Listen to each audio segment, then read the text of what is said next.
Eropa nyerah. Indonesia pegang kendali sawit dan beras dunia. Siapa yang nyangka? Di tengah dunia yang lagi pusing tujuh keliling gara-gara krisis ekonomi global, konflik geopolitik, perubahan iklim, dan isu pangan, Indonesia malah tampil sebagai jagoan baru. Negara yang dulu sering dipandang sebelah mata ini, sekarang berubah jadi aktor utama dalam dua komoditas super penting dunia, kelapa sawit dan beras. Bukan cuma jadi pemain, tapi Indonesia sekarang megang kendali, bro. Negara-negara besar lagi kalang kabut, harga pangan naik, produksi berkurang, dan distribusi makin ribet. Tapi Indonesia santai, tenang, penuh strategi. Di saat negara lain ngeribetin pembatasan ekspor, cuaca ekstrem, dan kelangkaan pupuk, kita malah glow up. Dan yang paling gokil, dunia mulai nurut sama keputusan Indonesia. Nggak berlebihan sih kalau sekarang kita bilang, Indonesia sama dengan bos baru sektor pangan dunia.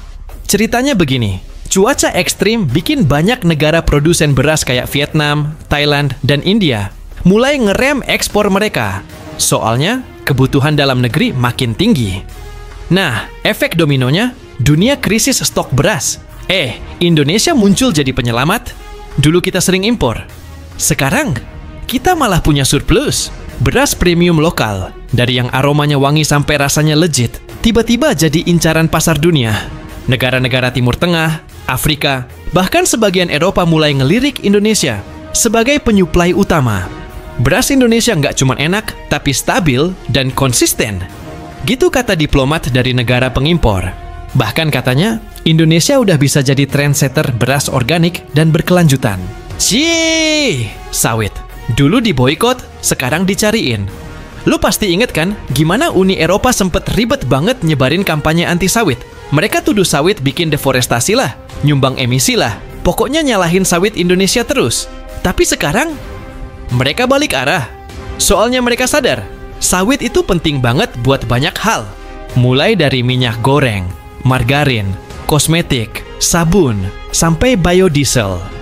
Dan mereka nggak bisa hidup tanpa sawit Indonesia. Lebih parahnya lagi, beberapa negara di Eropa bahkan diam-diam kirim utusan diplomatik ke Indonesia. Isinya, minta supaya kita buka keran ekspor lagi. Yang dulu nyinyir, sekarang ngerayu. Ironis ya, tapi satisfying juga. Karma is real. Salah satu alasan kenapa Indonesia bisa menang di arena global ini adalah strategi cerdas pemerintah. Kita nggak lagi mengandalkan pasar tradisional kayak Eropa doang. Sekarang kita buka jaringan ke Afrika, Timur Tengah, Asia Selatan, bahkan beberapa bagian Amerika Latin. Waktu Eropa coba tekan kita, Indonesia tinggal senyum manis dan bilang, "Sorry, udah ada yang ngantri duluan." Nggak cuma itu, Indonesia juga punya prinsip, utamain kebutuhan rakyat sendiri dulu. Jadi, kalau stok cukup, baru kita ekspor. Mental juara banget. Bukan cuma mikirin cuan, tapi juga mikirin ketahanan pangan dalam negeri. Mantap. Lo harus tahu, di balik semua prestasi ini, ada para petani kita yang kerja keras dari subuh sampai sore, bahkan kadang sampai malam. Pemerintah udah mulai serius bantu mereka lewat program-program seperti subsidi pupuk dan bibit, pelatihan teknologi pertanian, perluasan lahan produktif, dan digitalisasi distribusi hasil tani. Hasilnya, produktivitas naik, kualitas naik, dan petani lokal naik kelas. Dulu mungkin cuma dikenal di kampung sendiri. Sekarang hasil panennya bisa masuk ke hotel bintang 5 di Dubai atau supermarket elit di Tokyo. Mereka bukan cuma penyedia pangan lokal, tapi juga pahlawan ekspor. Dunia ngiler ngeliat hasil panen kita. Kalau dulu Indonesia cuma bisa nerima harga dari pasar global, sekarang Indonesia yang jadi trendsetter. Mau harga sawit turun? Tunggu dulu, Indonesia belum ekspor. Mau harga naik? Indonesia bisa tahan barang. Semua mata tertuju ke sini. Negara-negara pengimpor sekarang nggak cuma duduk santai. Mereka rajin kirim delegasi, bikin kerjasama bilateral, bahkan ngasih insentif investasi biar nggak kehilangan pasokan dari kita. Power banget! Lucunya, perusahaan-perusahaan besar Eropa yang dulu suka ngatur-ngatur soal standar sawit dan beras, sekarang malah buru-buru bikin pabrik di sini. Kenapa? Biar lebih dekat sama sumber bahan bakunya. Mereka udah sadar, Indonesia adalah masa depan. Mereka mikir, daripada ribet kirim-kirim dari jauh dan kebentur regulasi, mending kita investasi langsung ke Indonesia. Mulai dari industri pengolahan sawit, pengemasan beras, sampai teknologi pertanian canggih, semuanya mulai dibangun di sini. Meski sekarang kita lagi di atas angin, bukan berarti kita bisa santai-santai. Ada tantangan serius yang harus terus diwaspadai, kayak over-ekspor yang bisa bikin stok lokal tiris, distribusi pangan yang nggak merata, bikin harga di daerah beda jauh, dan ancaman lingkungan, terutama soal keberlanjutan lahan sawit. Jangan sampai gara-gara euforia sukses, kita malah bikin bumerang buat diri sendiri. Ingat, yang susah itu bukan jadi juara, tapi tetap jadi juara. Sekarang dunia mulai buka mata. Indonesia bukan cuma negara berkembang, tapi pemimpin baru sektor pangan global. Kita udah punya infrastruktur, SDM yang tangguh, dan pasar yang luas.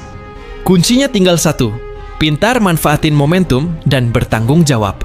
Kalau Indonesia bisa terus jaga kualitas, lingkungan, dan keseimbangan dalam negeri, nggak mustahil kita jadi panutan dunia dalam ketahanan pangan.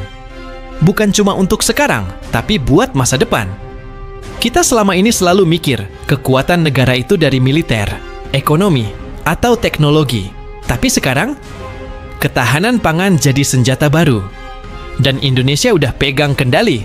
Beras, sawit, jagung, sampai hortikultura, semuanya lagi digarap serius. Bukan cuma buat ekspor doang, tapi buat pastiin rakyat Indonesia makan enak, sehat, dan murah.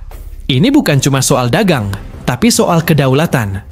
Ketika negara lain panik karena krisis pangan, Indonesia bisa bilang, tenang, kita aman. Itu kekuatan yang nggak semua negara punya. Dan sekarang kita buktiin ke dunia, negara tropis ini bisa jadi raksasa pangan dunia. Kalau lu pikir pertanian Indonesia masih jadul, lu salah besar. Sekarang petani kita udah banyak yang pakai drone, sensor tanah, irigasi pintar, sampai aplikasi cuaca. Semua itu ngebantu banget buat ningkatin produktivitas dan efisiensi. Bahkan, beberapa desa udah dikembangkan jadi desa smart farming.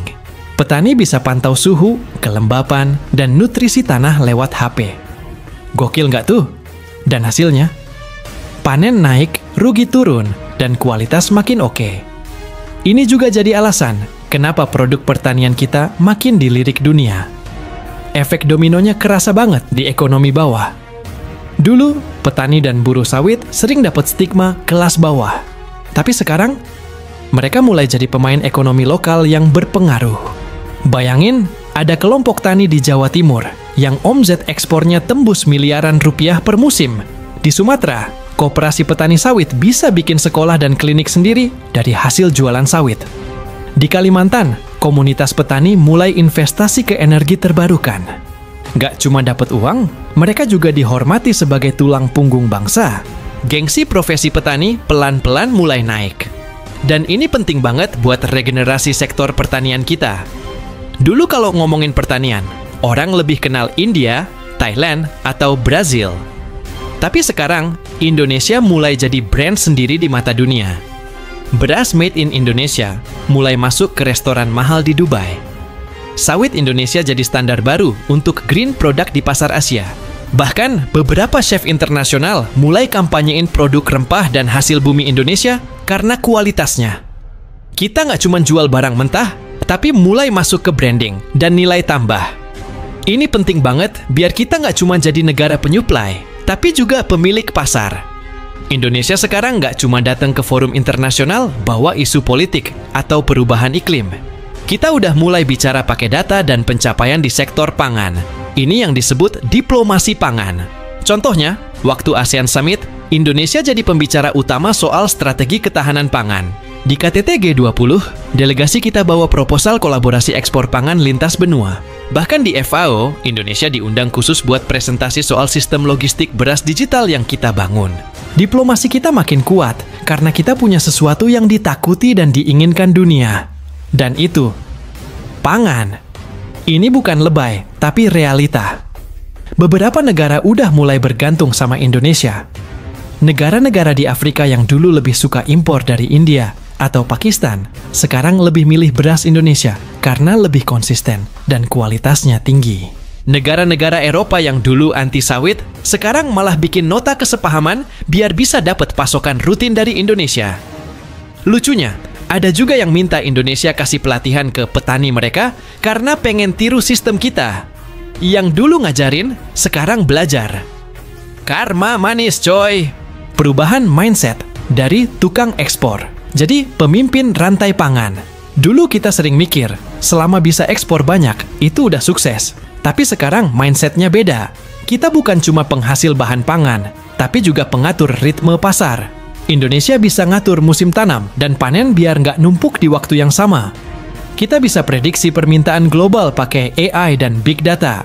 Bahkan kita udah siap bikin indeks harga pangan Indonesia sendiri, lepas dari pengaruh pasar Chicago atau Rotterdam. Gila kan? Ini udah level master plan. Yang paling seru, sekarang sektor pertanian dan agribisnis mulai dilirik anak muda. Banyak yang tadinya kerja kantoran atau nganggur, sekarang jadi agrotech entrepreneur. Mereka bikin startup pertanian, aplikasi jual hasil tani, sampai agrowisata digital. Sektor ini jadi keren lagi, jadi seksi lagi. Banyak kampus buka jurusan pertanian modern, dan mahasiswa mulai mikir, kayaknya lebih cuan dan impactful jadi petani modern deh, daripada ngelamar kerja terus ditolak HRD. Indonesia butuh generasi muda buat lanjutkan tongkat estafet ini. Dan kabar baiknya, mereka mulai berdatangan. Sekarang kita bisa bilang dengan bangga, Indonesia bukan cuma pengikut, kita pemimpin. Dalam hal pangan, sawit, beras, dan strategi ketahanan pangan, Indonesia udah jadi panutan. Tapi ingat, ini semua baru awal. Tantangan ke depan makin besar, krisis iklim makin parah, persaingan global makin sengit, tekanan dari negara besar bakal makin gila. Tapi kalau kita solid, inovatif, dan terus jaga integritas, nggak cuman Eropa yang nyerah, dunia bakal tunduk pada strategi pangan Indonesia. Ini saatnya kita bilang, selamat datang di era di mana Indonesia pegang kendali.